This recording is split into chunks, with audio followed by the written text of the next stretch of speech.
Oke. Assalamualaikum warahmatullahi wabarakatuh. Waalaikumsalam warahmatullahi wabarakatuh. Mata kuliah SPI kali ini akan membahas tentang peradaban Islam di masa Rasulullah. Ini pertemuan yang ketiga apa ya? Ya, yang ketiga. Jadi peradaban Islam di masa Rasulullah. Tentu saja di sini kita akan mulai dari awal ya, karena peradaban Islam bangsa Arab sudah saya sampaikan kemarin yang via YouTube, sekarang via Google Meet ini. Jadi ketika Islam memang belum datang, kita sudah tahu di pertemuan kemarin dari YouTube saya bahwa di situ peradaban masih sangat rusak ya di Arab, di mana akan turunnya Al-Quran atau turunnya Rasulullah diutus sebagai Rasul. Nah, peradaban yang begitu tidak karuan dari sisi politik maupun kepercayaan dan hidup sosial bermasyarakat dan bernegara. Nah, kemudian ketika Rasulullah sudah menjadi Rasul atau ketika Rasulullah itu datang, Rasulullah itu diutus, maka kemudian terjadi perubahan peradaban yang sungguh sangat luar biasa ya, sangat jauh dengan peradaban Arab lama, sangat jauh dengan peradaban-peradaban yang selama ini dilakukan atau diikuti atau dibiasakan oleh masyarakat Arab ya. Nah, kalau yang lalu juga sebelum Islam itu ada perbudakan ya, kemudian pernikahan tidak ada, relatif tidak ada karena sangat banyak jahiliyah, yaitu budaya-budaya kalau menginginkan perempuan itu tidak disunting dengan baik, tidak dilamar, tapi kemudian hanya dibawa pergi atau dinodai begitu ya, terus sampai puas ya. Ini kasihan banget sebelum Islam datang perempuan ya, itu pun kalau cantik. Nah, nanti setelah itu kalau sudah bosen terus dikembalikan lagi atau ditinggal di mana itu. Nah, kalau yang cantik itu yang satu belum bosen tapi yang satu menginginkan lain lagi, ya diculik lagi oleh yang satunya. Begitu kan, budayanya sangat mengenaskan ya, terutama adalah untuk kaum perempuan. Nah, kalau yang nggak cantik malah belum sampai gede sudah dibunuh sama orang tuanya karena malu punya anak nggak cantik gitu ya. Jadi sangat-sangat mengenaskan lah budaya Arab waktu itu, waktu Rasulullah belum datang. Sehingga Rasulullah memang merasa prihatin ya, dari kecil sudah menyaksikan hal-hal semacam itu. Baik, saya teruskan itu sedikit ya dari masa lampau bangsa Arab. Yang selanjutnya kita mau bicara tentang masa di mana Rasulullah itu sudah menjadi Rasul ya. Artinya semasa hidup Rasulullah memang tidak saya bahas secara detail. Anda sudah tahu semua bahwa Rasulullah itu lahir pada hari Senin ya, tanggal 12 Rabiul Awal, yang tahunnya tahun gajah ya. Kenapa dikatakan tahun gajah? Anda sudah tahu semua. Itu adalah penyerangan bersamaan dengan gubernur Habsah ya, atau Ethiopia ya, gubernur Ethiopia yang bernama Abroha yang menyerang Ka'bah itu kan.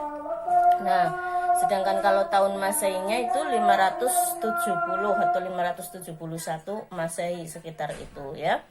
Bulannya bulan April kalau di bulan nasional itu Rasulullah ya. Terus kemudian di sini saya juga tidak akan mau menyampaikan bagaimana Rasulullah dikandung, kemudian disusui dan lain-lain, tidak, karena semua sudah tahu ya. Terus kemudian di sini saya hanya akan menyampaikan tentang bagaimana reaksi masyarakat pada waktu Rasulullah datang ya, sebagai awal ini ya. Nah, ternyata di sini Rasulullah itu memiliki beberapa reaksi yang di situ terkait dengan kerasulan Nabi Muhammad Shallallahu Alaihi Wasallam ya, yaitu reaksinya begini. Yang pertama ya, Rasulullah itu kan sebagai nabi itu memang keturunan dari bangsa Quraisy yang mulia ya, yang berpengaruh, meskipun sebenarnya tidak besar itu kaum Quraisy, suku Quraisy ya. Jadi bukan yang paling besar di kaumnya itu, tapi tetap memiliki pengaruh yang sangat luar biasa ya. Terus kemudian di sini Rasulullah itu ternyata ya, kalau kita lihat dari sejarah ini, kita akan tahu bahwa betapa beratnya menyampaikan Islam ya, betapa beratnya menyampaikan ajaran Islam dan berdakwah. Ini kok nggak ada yang muncul wajahnya, berarti saya ngomong sama apa ini? pada dengar kan ya. Jadi kalau muncul ya kayak kuliah tatap muka ya. Nah, terus ya selanjutnya. Iya Bu. Jadi videonya lebih baik dinyalakan, jadi keton kayak wajah kayak apa, terus kayak kuliah tatap muka gitu ya. Yang selanjutnya ini ya, saya sampaikan bahwa di sini kemudian Rasulullah mendapatkan penolakan ya, itu tertolak betul-betul. Padahal kurang apa ya, Rasulullah di usia 12 tahun sudah dijuluki Al-Amin, sangat jujur, sangat tawadu, sangat lembut hati. Ketika menjadi Rasul, mengajak manusia untuk beriman kepada Allah, itu saja ditolak. Coba bayangkan kita ya kan, saya panjenengan semua nanti lulusan dari KPI misalnya berdakwah, itu ditolak itu sangat wajar ya. Nabi saja yang sangat sempurna ya, akhlakul karimah dan sebagainya ditolak, ditentang sampai mau dibunuh. Apalagi kita yang penuh kelemahan ya kan. Jadi kita itu kadang-kadang dakwah ya diomong ala jarkoni gitu ya, dewek ngajar orang bisa ngelakoni gitu ya, lah deweknya kayak ngapa, itu sangat wajar. Rasulullah saja ditolak. Nah, alasan menolak ini di sini dikatakan menurut Ahmad Satibi ya.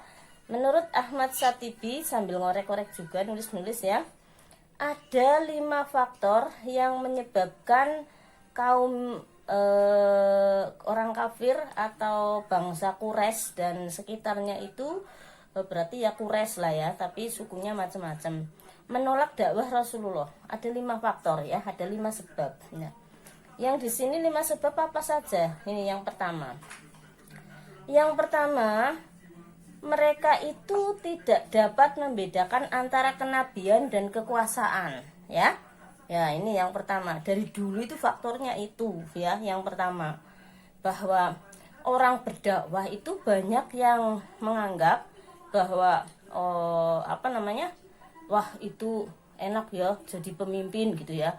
Akhirnya para pemimpin-pemimpin itu menjadi tidak suka karena mendapat ada saingannya gitu ya karo sekarang. Kalau Rasulullah dulu malah ya begitu, dianggap loh, masa sih Muhammad, waktu itu ya orang Arab kan pemikirannya selalu ya orang Arab top sebelum Islam datang itu pasti sangat tergila-gila dengan nasab ya, kasta gitu ya, keturunan ya. Sehingga di sana itu dihubung-hubungkan seperti itu juga. Muhammad itu siapa? Muhammad itu nasabnya apa gitu ya. Meskipun kita tahu kalau kita orang muslim sudah tahu Nabi Muhammad itu adalah nasabnya Quraisy dari keturunan Nabi Ismail alaihi salam. Tapi ini yang dimaksud adalah kaum sebelum Islam, jadi orang Yahudi.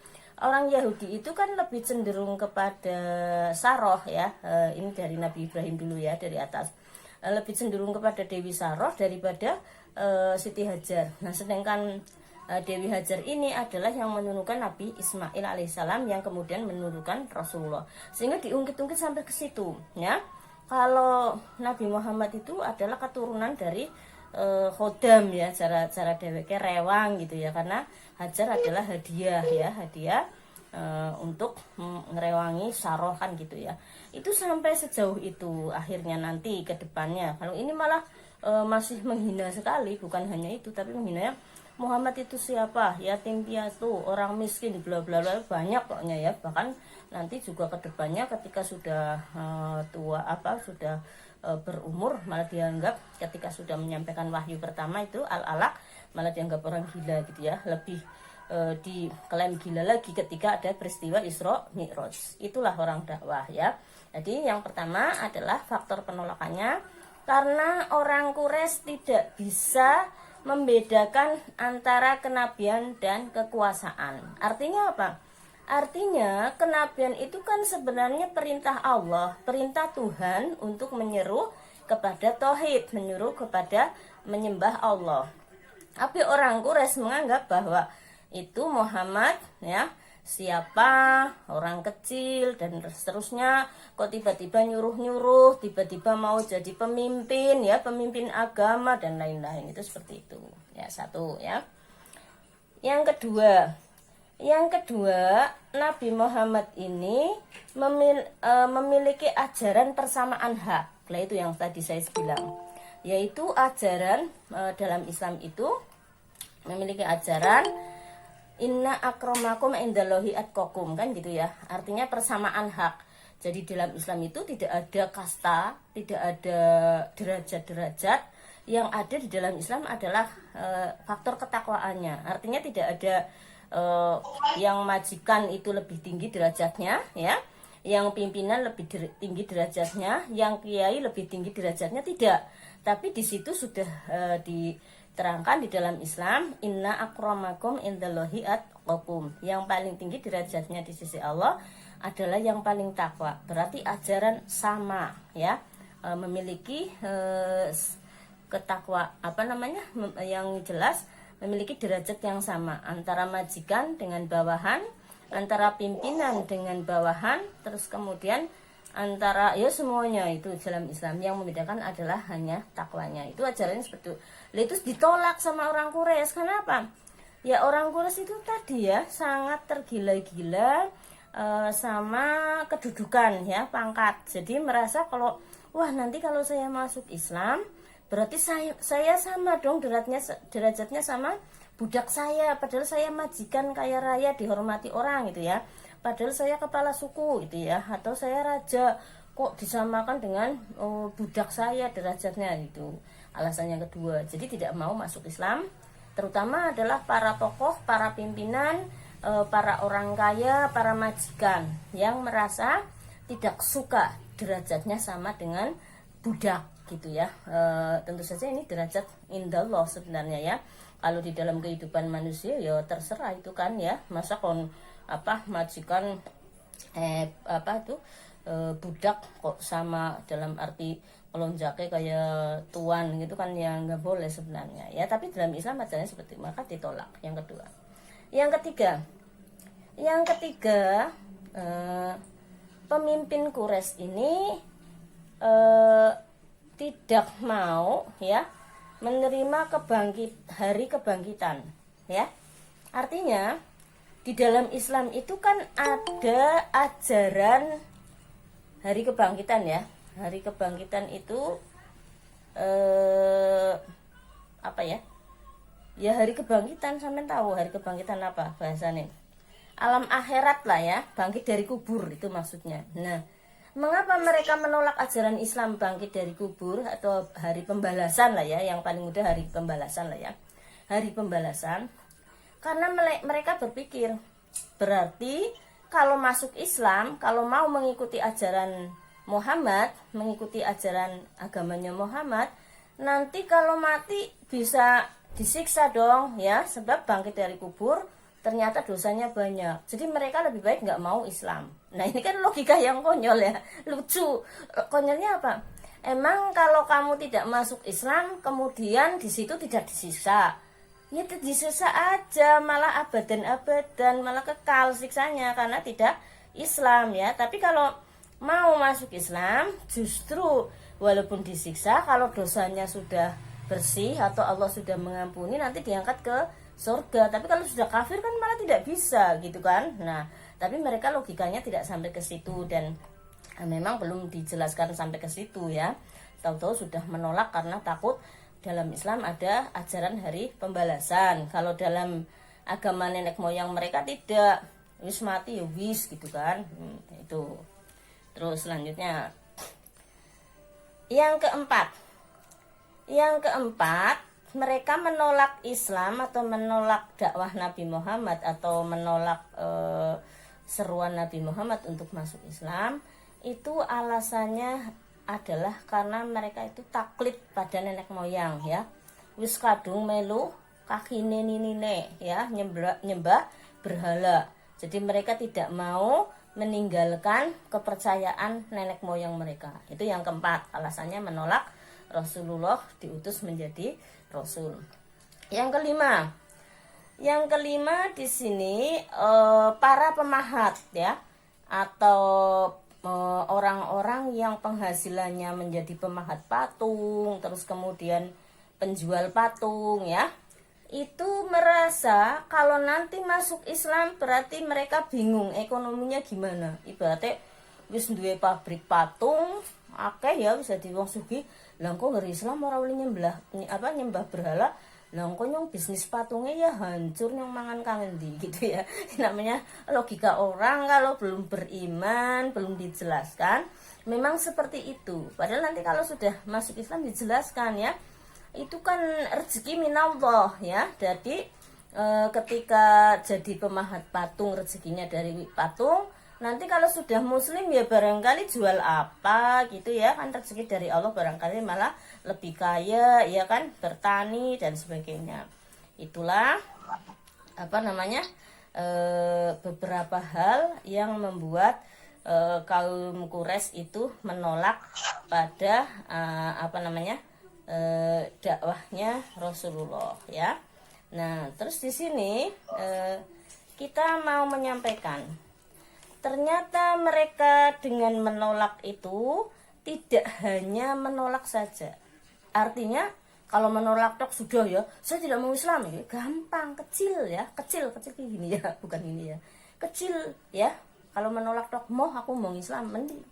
Tapi orang menolak pasti memiliki usaha-usaha agar penolakannya itu juga diikuti orang banyak. Mereka kan takut tadi ya kekuasaan. Dari segi kekuasaan, kalau misalnya orang Quraisy itu pada masuk Islam semua, dan nanti rakyatku ikut Nabi Muhammad gitu ya, terus aku tidak punya pengikut kan gitu misalnya. Nah, maka kemudian ini mereka melakukan beberapa tindakan dari penolakan tersebut ya. Efek dari penolakan tersebut, mereka melakukan beberapa tindakan ya.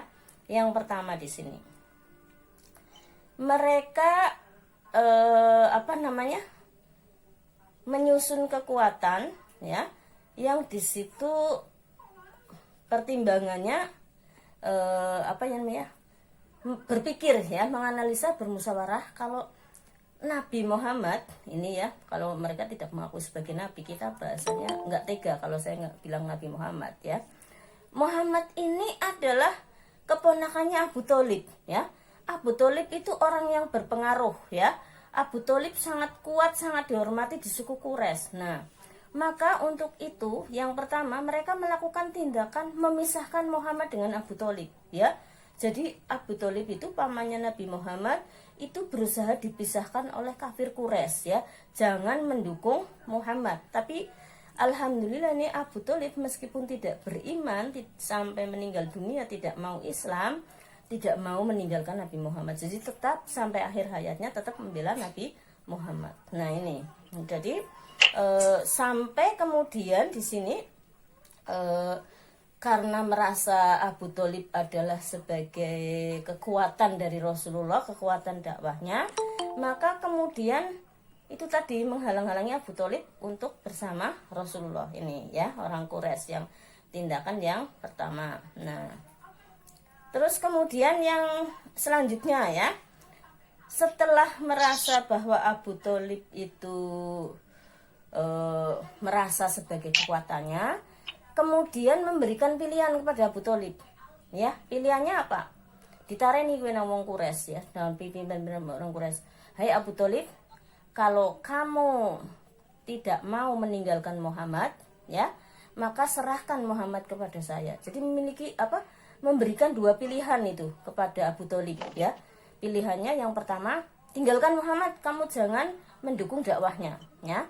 Pilihan kedua pada Abu Thalib, kalau kamu tidak mau meninggalkan Muhammad, ya sudah, serahkan Muhammad kepada saya. Artinya Nabi Muhammad itu kan dewe kena maring Quraisy ya dikapakna ya mestinya dipateni ya, berarti siksa ya. Tuh, dah. Terus yang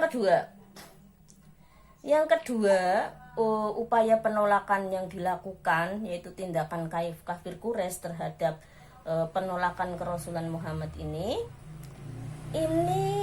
mengutus Walid bin Mughirah, ya, dengan membawa Umarah bin Walid, ya. Umar bin Walid berarti anaknya Walid, ya, karena Walid anaknya Mughirah. Jadi Walid bin Mughirah, ya, kon gawa putrane, ya, membawa anaknya Walid bin Umarah bin Walid, ya. Seorang pemuda yang sangat gagah perkasa, ya, tampan, ya. Pemuda, ya, ganteng, pintar, hebat, derajatnya tinggi dan lain-lain, kon diijolna, ya. Nah, maksudnya itu diijolna ke siapa? Ke Abu Thalib, ya. Jadi ya daripada kowe duwe anak Muhammad, tak ijoli anak sing gebeke lebih apik, Muhammad wae kena aku. Terus sampai semacam itu, ya. Jadi memang Masya Allah, sejak zaman Rasulullah memang dakwah Islam itu sangat sulit, sangat berat, ya. Makanya ini nanti panjenengan para lulusan KPI jangan sampai mudah menyerah dalam berdakwah, ya. Terus berdakwah apapun tantangannya, bismillahirrahmanirrahim ta'ala sampai akhir hayat, ya. Dakwah kita tidak seberat Nabi Muhammad paling, ya, tapi ya berat baik. Karena apa? Ya gue orang mungkin mulus, ya, duwe yayasan pondok pesantren, biasanya santrine langka, ya. Terus nekora laka, ya, angel diomongi, nekora, ya, wong tuane, nekora, ya, masyarakate, nekora, ya, pengurusnya itu, ya. Ini juga seperti itu zamannya Rasulullah. Nah, ini adalah tindakan yang kedua, ya. Jadi mau menggantikan Muhammad dengan Umarah bin Walid, ya. Yang di situ adalah putranya Walid bin Mughirah ini. Nah, terus kemudian yang selanjutnya yang ketiga. Nah, ini yang ketiga, orang kafir Quraisy tidak berhenti sampai situ, tapi mengutus Utbah bin Rabi'ah, ya, seorang ahli retorika. Nah, nanti Anda kalau ada, saya nggak tahu, ya, semester kemarin sampai sekarang kok nggak ada retorika. Yang sekarang itu bahasanya public speaking. Mungkin di semester depan itu ada mata kuliah retorika atau public speaking.